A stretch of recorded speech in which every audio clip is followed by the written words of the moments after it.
Hi, my name is Mary Musleh. I'm originally from Palestine. My major is Master's in Public Health, concentration in Global Health and Social Justice. My undergrad degree is Bachelor's of Science or Major in Nursing. My passion is, I have two passions, refugees mental health and refugees issues. And the second one is environmental health. And that's what brought me to Dr. Khan and working with, like getting attracted to the project, work with Dr. Khan. I became a student at SHSU in spring 2021. It was very exciting and very interesting. I was in the first semester, I was like stressed, overwhelmed. Then after that, it became part of growing and evolving. I compare it to being a student from first to third grade. You learn how to read, and from the fourth grade you read to learn. So in undergrad we learn and we build our knowledge, but in master's program it's completely different. So you go and you apply what you taught, what's your concept about what you learn, and you build your individuality, which is going to take you to your career. So yeah, that was very exciting and very nice, very special. So research used to mean typical classroom, writing articles, computer, data, all about paperwork and creating journal articles. But post this trip, it became more real, more something you can touch. Visiting a research center, visiting rural areas, distributing the surveys, creating the survey, also collecting data. It's like combined. It's not just limited to, but much more than writing articles. So it's out of the box experience. Yeah. So my name is Brooke Brown. I'm majoring in public health. I came to Sam Houston in 2019 as a freshman. At that time, I was an animal science major, then switched to graphic design, and then the pandemic happened my spring semester, and so that introduced me to public health and eventually influenced my decision to change my major to public health. So at first I thought that research was an experience reserved for graduate students. I thought it consisted of like heavy science and math, really difficult literature review. But after joining the lab, I learned that it became more real to me, as Mary said. And even if I don't know something or am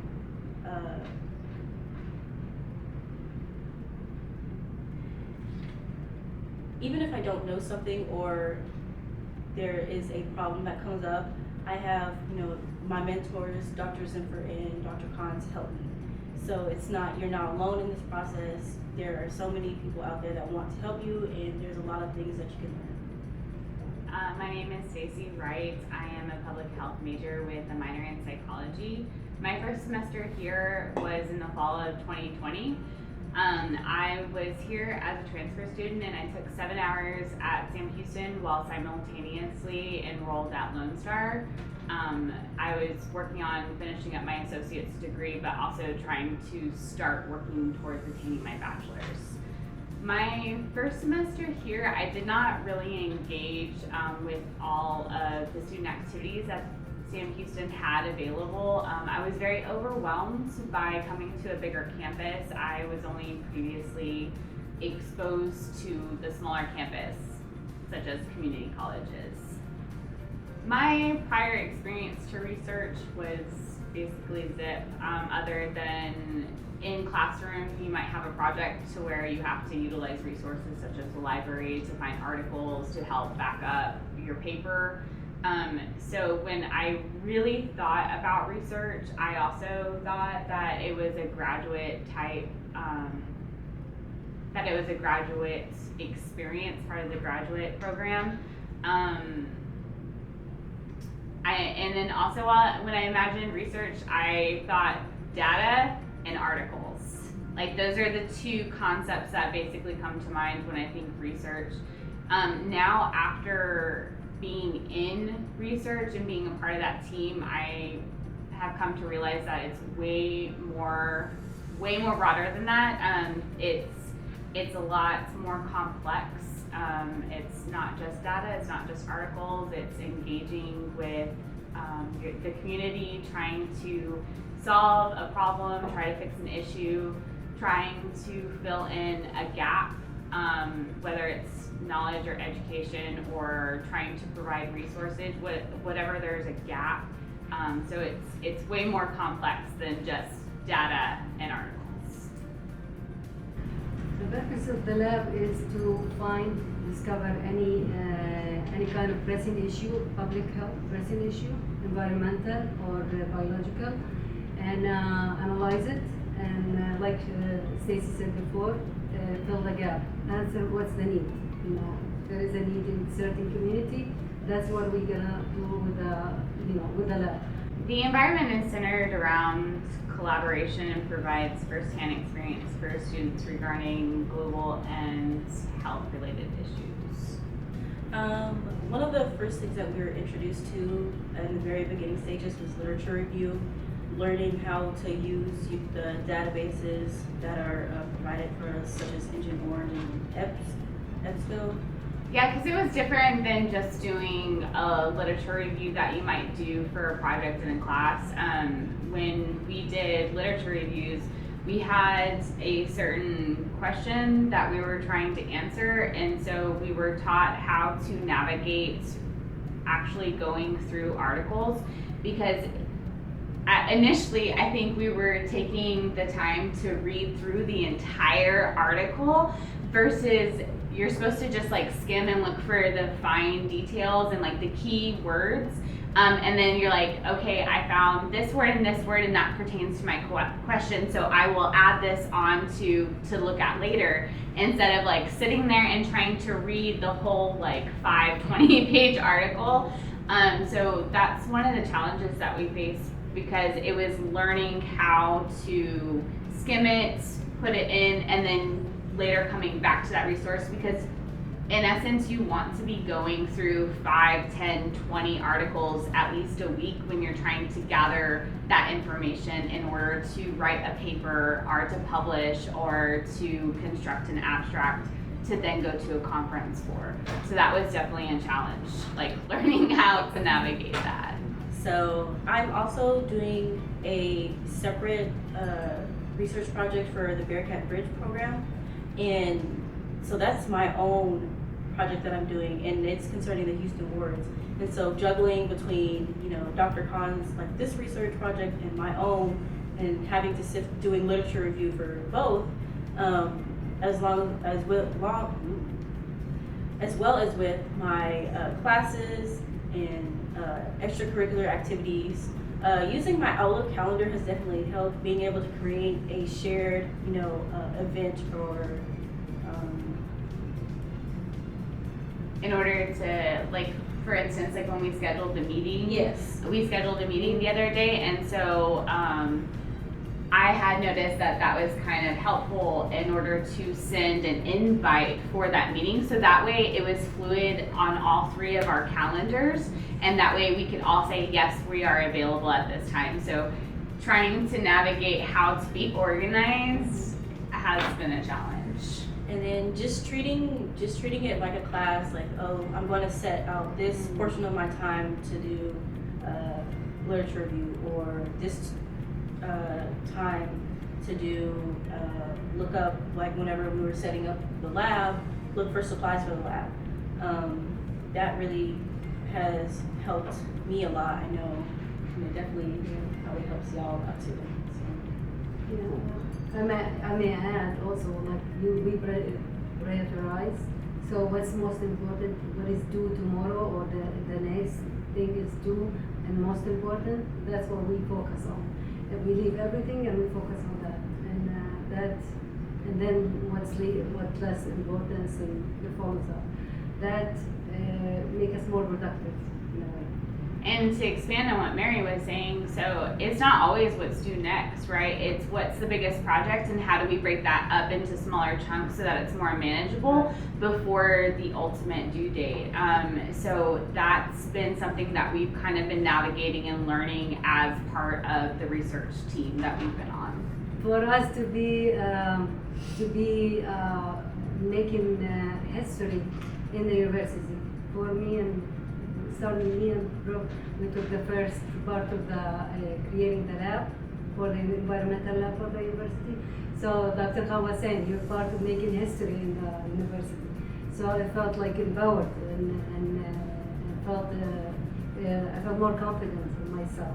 And we will come back to this process, how did everything started, and I'll tell you more details about it.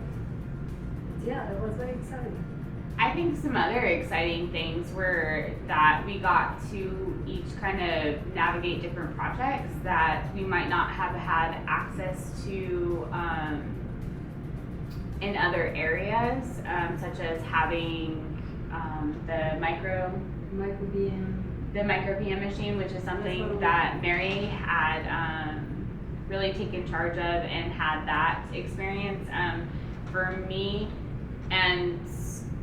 me, it was doing the NIH toolbox and being like the lead instructor with that. So I got to teach that. So that was, to me, was very exciting because we were getting to navigate very like newer tools in the research field, things that are still up and coming, are developing, or in process. So that's kind of exciting and too. If I may add, also, Pioneers. If I may add, also all three of us have our names on articles we're Yes. working on and being published and being presented in prestigious conferences. So we're doing great. Yeah, it's exciting.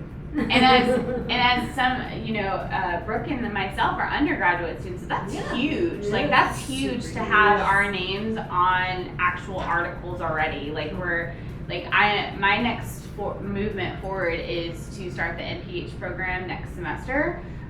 So even being able to have stuff with my name on now, like definitely sets me above the curve, right? Like I already have that exposure, I already have that experience, and now I get to refine those skills because I already have that basis, that premise. So that's super exciting too. You're like, what? That's next weekend? Yeah, I know. I can't believe We'll it. be going to Boston. That's where the EPHA conference is held. We will be there for 4 days. We're traveling on the 5th and the 6th and the 9th, so 5 days. 5 days. Sorry. Really great chance to get to see other projects, and get to present ours as well. And I'm really excited about that. Yeah, it's a great opportunity that all stemmed from being, again, a part of this team. For me, I can say it's like an announcement for me. In spring semester, I was working with the biostatistics class on a paper about refugees and PTSD.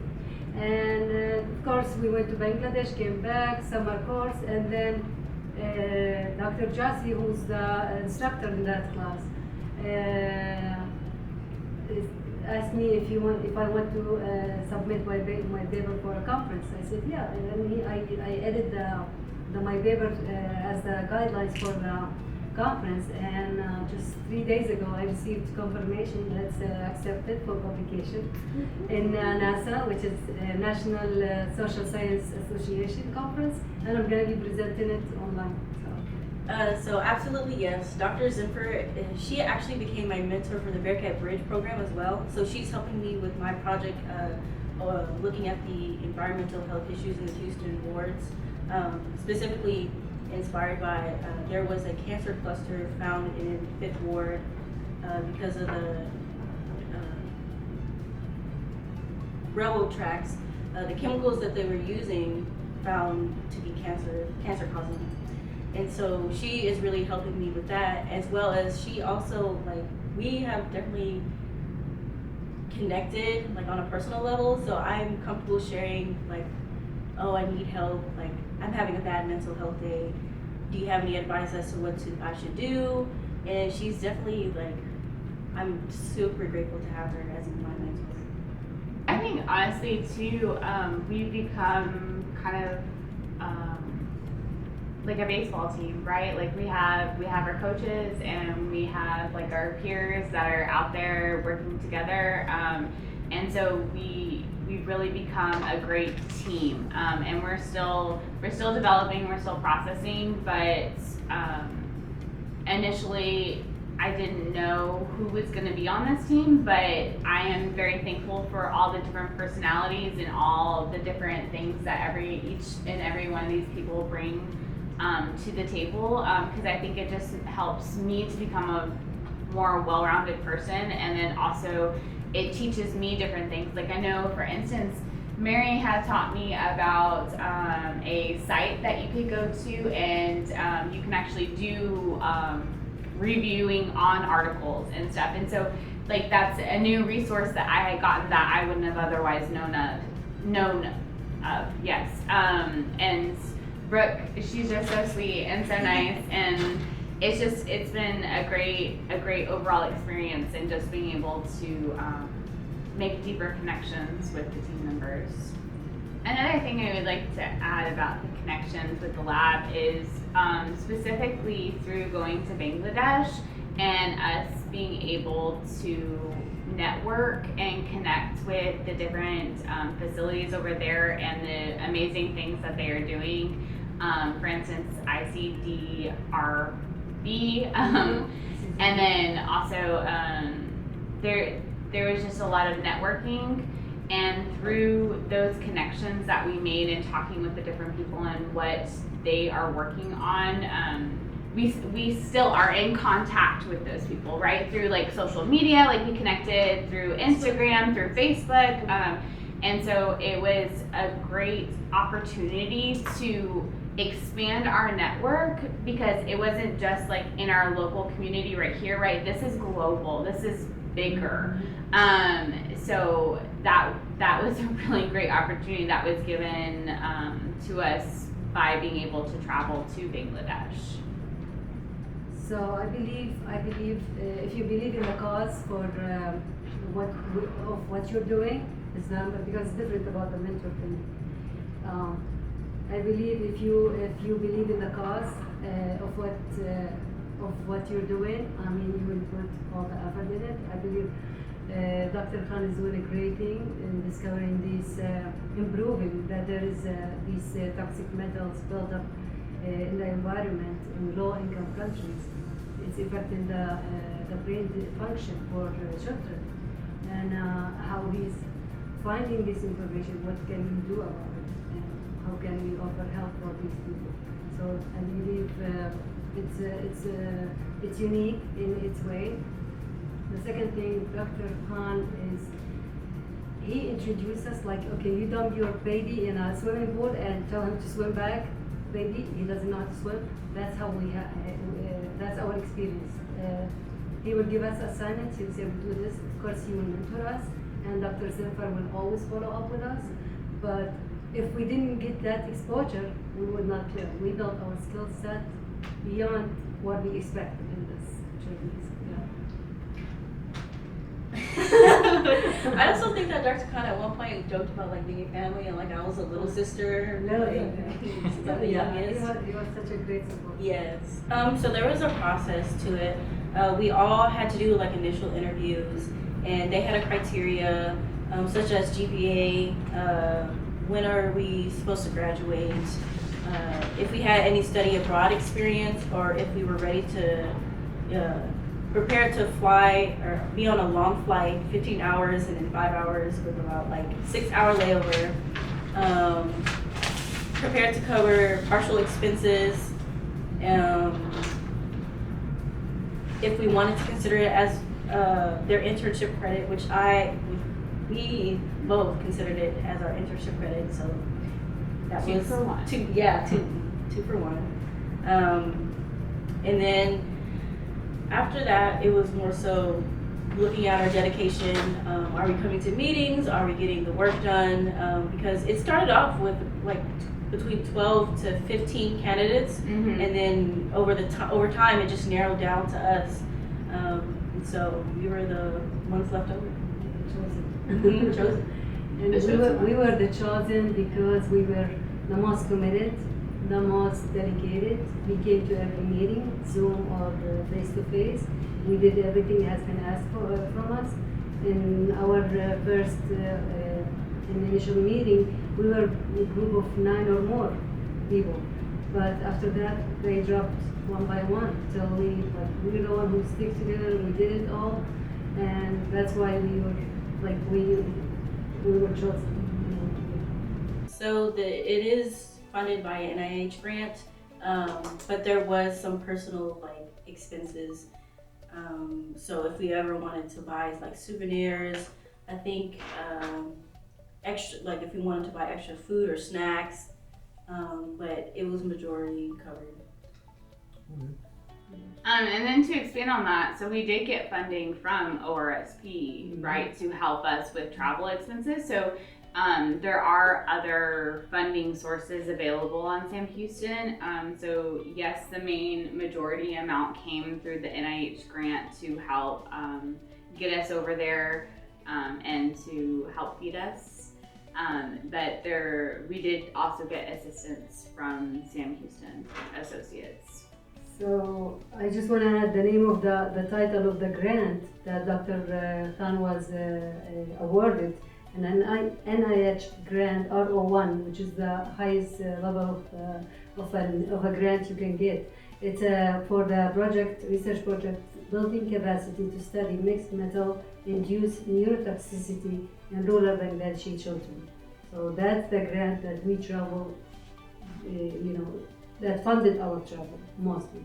But like Brooke said, there is a room for our personal, whatever we want to buy. If we want to buy gifts, if we want to buy something for us, that came from our bucket. So we were supposed to bring with us between $500 to $700. We haven't used it all, so it was good. Shopping? Yeah. Shopping? Yeah, I already said it once that Bangladesh is a rural area, not a low-income country. So there is a lot of health-related issue going on, and there's a big need for any kind of outside help, outside intervention to create change. When we went to North-South University, some of the public health students presented for us some of their projects, and one of them said they have some kind of chemical disruption in the thyroid gland, especially for women, and they have a high number. They were studying it for 3 months, but still they didn't get to results, and because of the lack of resources, they need the funding. Another area when we visited Matlab Mother and Child Center Hospital. To tell you the truth, the only shock I received was that day. Being a nurse, I know when you have a premature baby, they put them in an incubator. They have a sterilized setting, special attention. One nurse will be sitting 24 hours in front of the incubator, watching all symptoms for this baby and doing testing. Children in that hospital, premature babies, they were held on their mother's chest for 16 hours, laying in bed.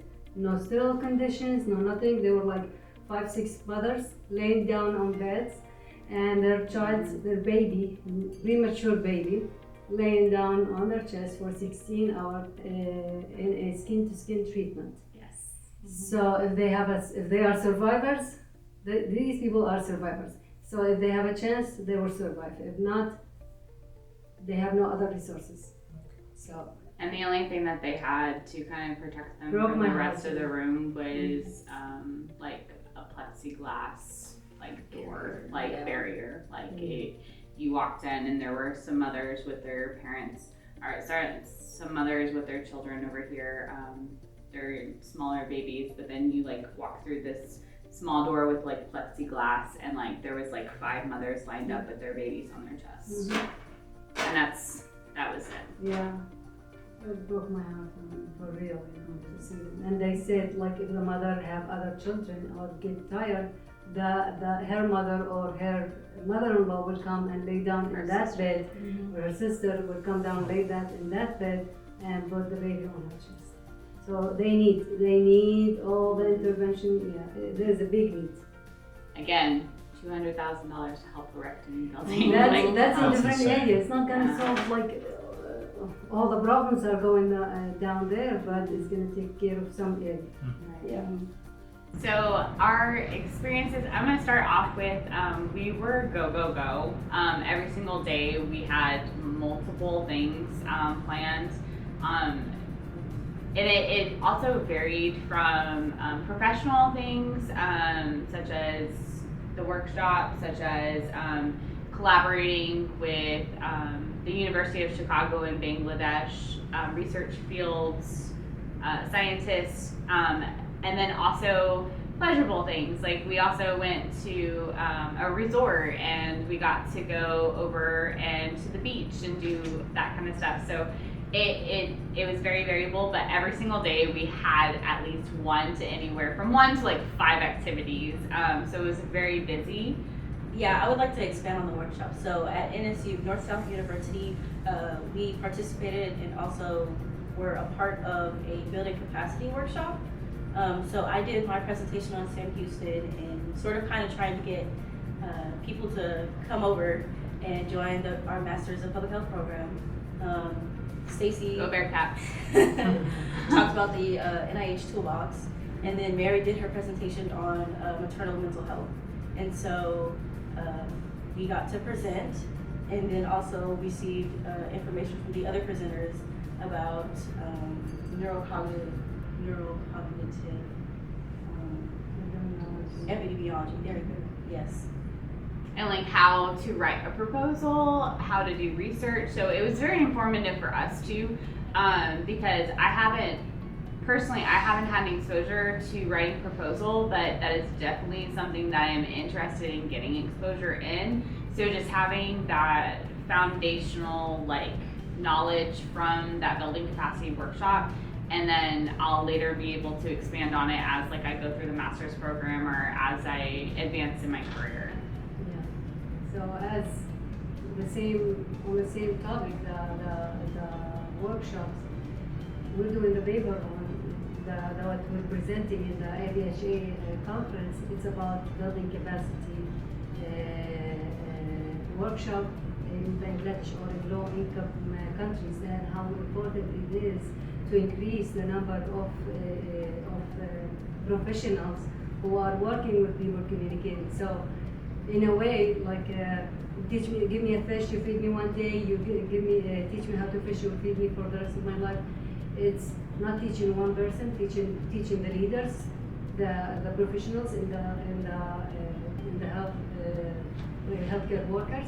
And these people will go to expand to the communities, to the rural areas, and reach out and help and give all the skills they developed over these workshops and apply it in their communities.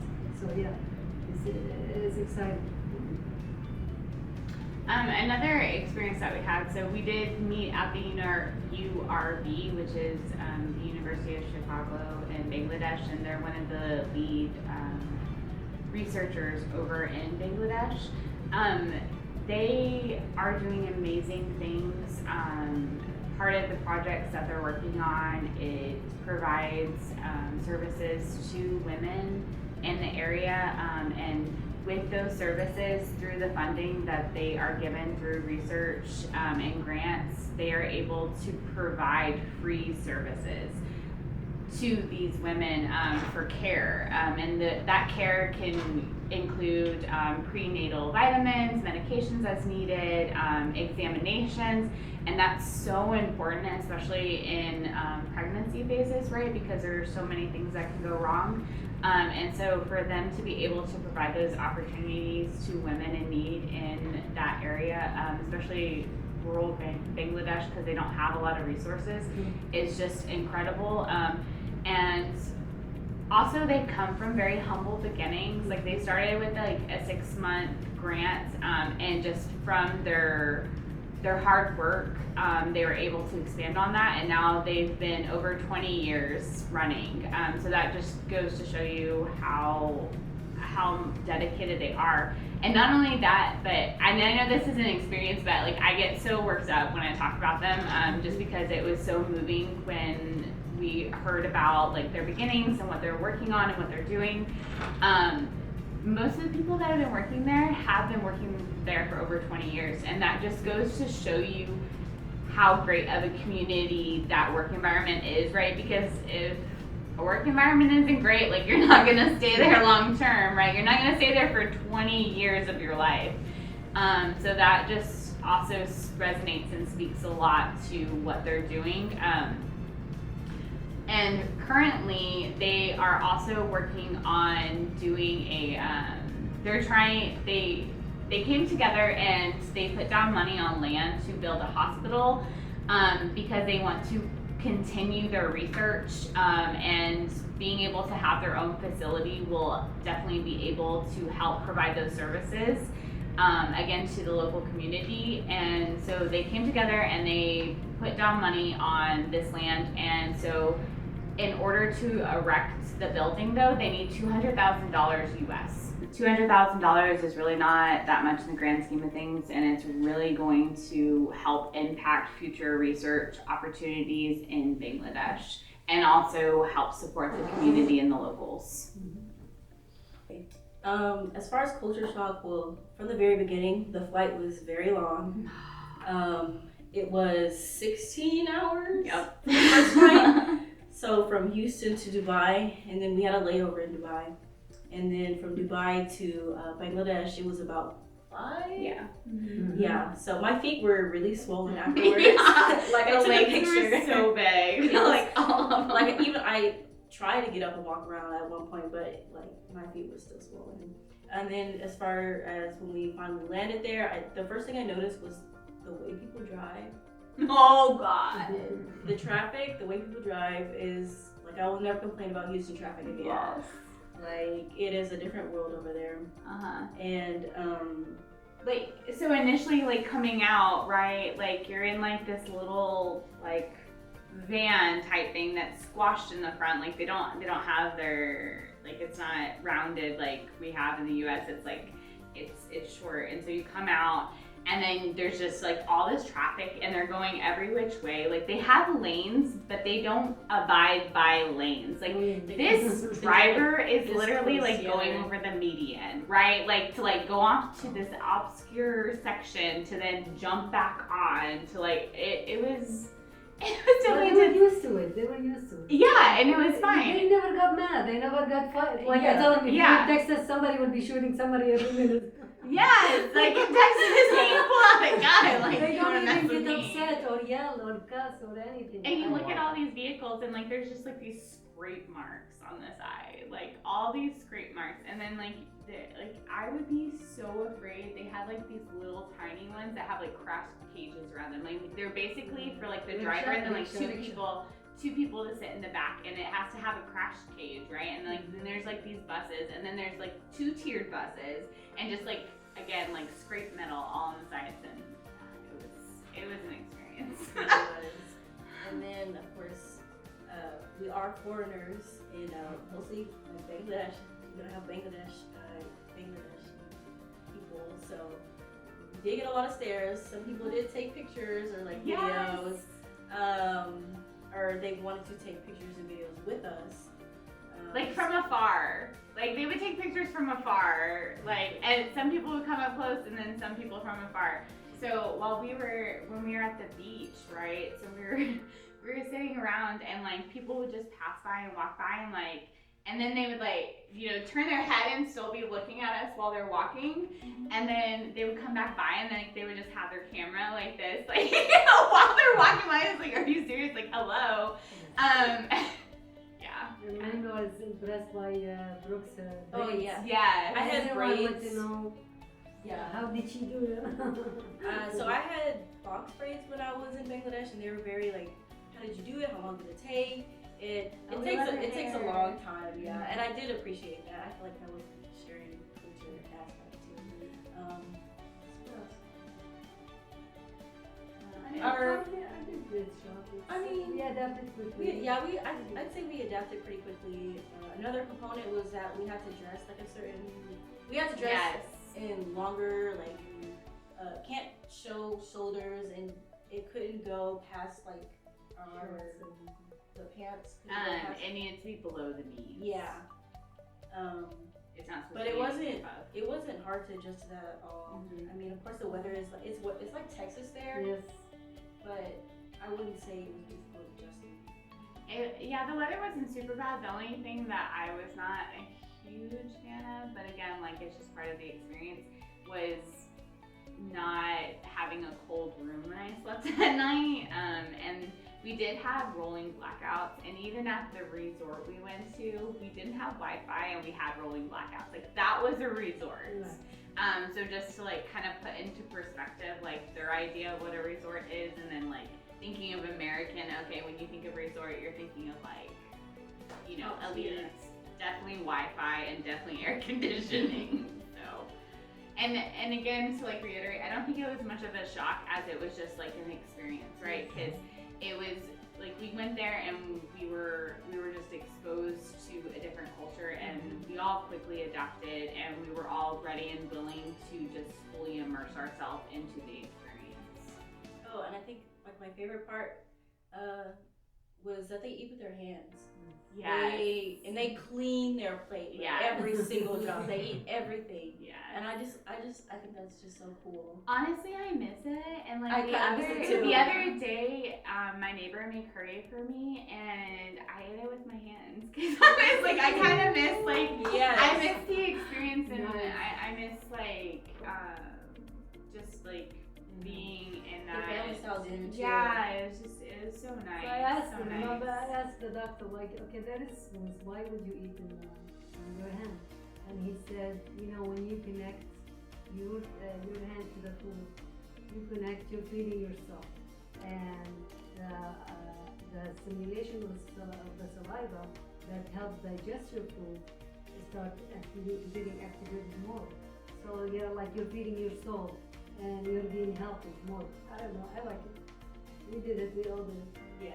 I think our favorite time, like especially me and Brooke, is Ami Chow Chai. Oh, like, tea time. Yeah, and then we say tea time. So Ami Chow Chai means I want tea. And that was kind of like our favorite thing to do is like Ami Chow Chai, and like we would tell them, they'd be like, ah, and like every time we had a meeting, we would get tea, and it was so good. And then they'd be like, are you hungry? We're like, kita lacche na, because everyone feeds you, right? So kita lacche means I am hungry, na means no. So kita lacche na, like no, I'm hungry, but yes, we will eat your food, because that's just their love language is food. So if you go to Bangladesh, you will get fed. Yes, you will be fed. Like you do not have to good. worry about being hungry, like at all. Nice. We met the locals. They were very kind, very accepting of us, welcoming. Like they said, their love language is food, so they used to feed us everywhere that we go. And the bar that they have so little, and they offer what they have is so generous and so kind. And another part, like we saw the professionals, doctors, professors, researchers, and they're so humble and they're so dedicated. They get stuck in traffic for hours every day, traveling to rural areas, coming back, like just to offer service and like be on top of the projects they're working on. That's beyond dedication. That's beyond like they're not prestigious. Like I'm a doctor, I'm a professor. Like they're not like that. They're just way like humble and kind, and they just want to help their communities. Yeah. I think one of the great things about having part of this field research experience too is going back to research, right? You can go data, literature, but actually getting to see the people and being a part and witnessing like them going through the surveys, going through the questionnaires, and then going back and like filling in the data, it just brings another like human element to it. Like this is not just like numbers, right? These are people, like, and part of that research is bringing those numbers or those words, right? Because it's not always qualitative, it can be quantitative research, and bringing those components to make a change to the actual people. Like that's what it's all about, is like making this world a better place, not just for us, but for everyone. So that was a great part of being able to meet the locals, and then also just being able to go witness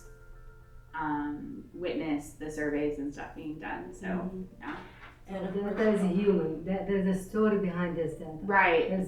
These do not just numbers, there's a human, there's story, there's exposure, there's like suffering. Yeah. Not ones and twos. Yeah. Like I was gonna basically expand. Was it not loud that we saw the? It was basically getting to see like the actual living conditions. Like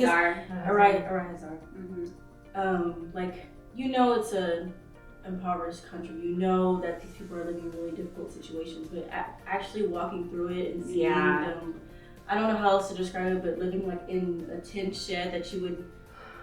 They have the tin roofs, and like basically it's not even the size of this room, right? No. Like it would be like a half to like a quarter of the size, depending on the family size. And then they're all in like a community area, and then they have a community cooking center, which is outside, and it's basically like a pot with like dirt and coal on the ground, and that's where they cook and make all their meals. And just seeing that, and even then, like once again, they have so little, but they are just so kind. Another family had tried to like feed us, or would like put out the plate, sit down, and we're like. It was so amazing. So we went to one of the homes, and with our field research officers that were at the URB.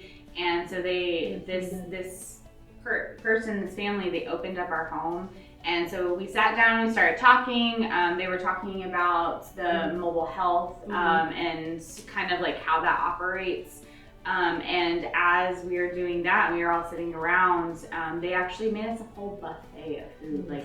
And again, like they had, think of like this little tin shack roof, like shack house, and they went outside and they made us, and it was a whole bounty, and it was a table like this size that was full of food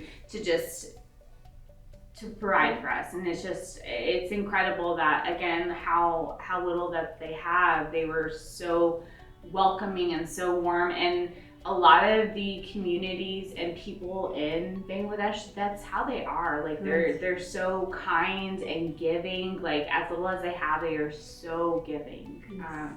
So yeah, that was a lot to. It was very humbling. Yes, really, definitely an emotional aspect, because you're there for research, of course, but like once again, there is a story behind each number, and getting to see those people, it was just like wow, like I really want to improve conditions for y'all. Like y'all are like feeding me when y'all have in difficult situations. It was just like wow.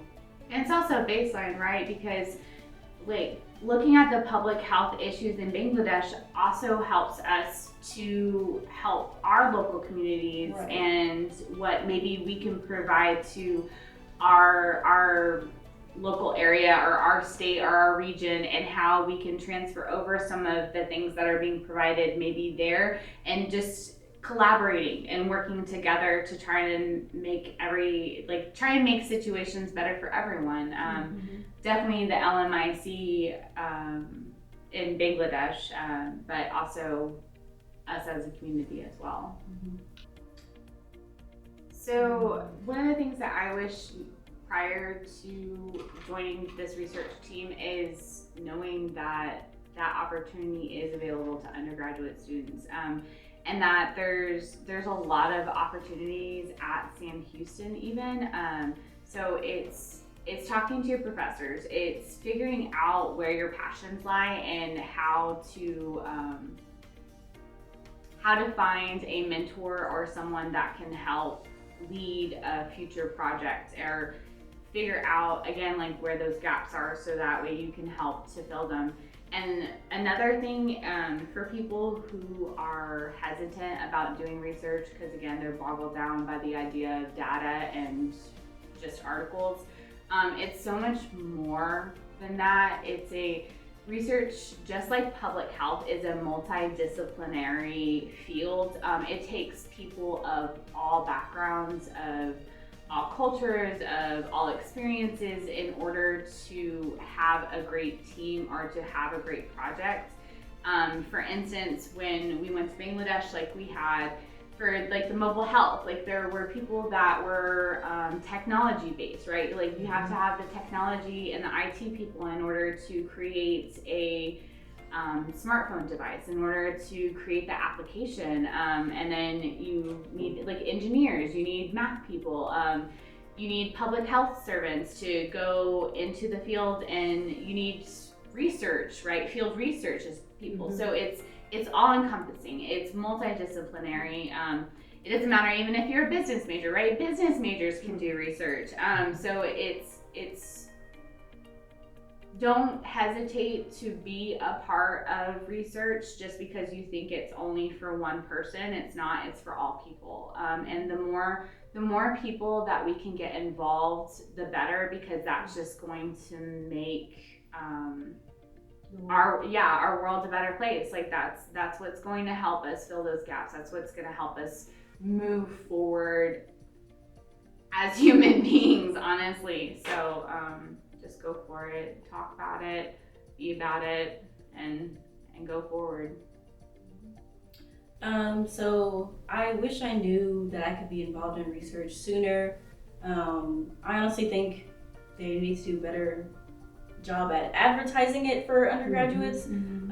I know that I don't want to say limited, but you do want a select few who are, going to be on top of things, are consistent with their work, but it really does need to be advertised better, in my opinion.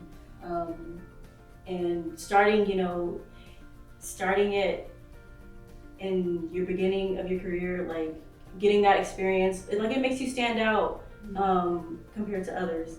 And so that's one thing that I wish I knew prior to joining. And then also, I think it also gives you exposure though, right? Because it gives you exposure to how to navigate the different components of research. So it's not just about like looking good on paper or whatever, or anything like that. It's about getting exposure so that as you develop in your career, you have lots of tools in your tool chest in order to navigate all the different components. And then another part was communicating with professors. I know, especially like when I first came here, like as a freshman, it was pretty intimidating. They say go to office hours, but really you can go to office hours it doesn't have to be about a certain class. It could be anything. Oh, you found this article that's really interesting, and it's that professor teaches within that subject. Or you just want to like talk about, hey, what are you doing any research projects right now? Do you need any assistance? Like even things like that. Just building a relationship with your professors is really going to help personally and like career-wise in the long run. And I'm super, super grateful for Dr. Super and Dr. Khan. Yeah, me too. I wish I was involved earlier, like from the first semester I entered the master program, because it took me to a whole new level of knowledge and skill set. I learned a lot with Dr. Khan, and I became more independent individual, and I wish I can continue even after I graduate in December. The other thing, like Brooke said, grab the opportunity for undergrads. You get connected with a professor who is doing research that you're interested in. That's going to help you a lot. That's going to take you in a different level than the rest of your classmates or your generation or your age group, because you're going to be equipped with more skills, and you're going to have support of faculty. You're going to be exposed to conferences like we are doing now, and you're going to be more confident in creating something. Creating, like you don't have to work on something for someone else. You'll be confident in creating something and creating change as you are.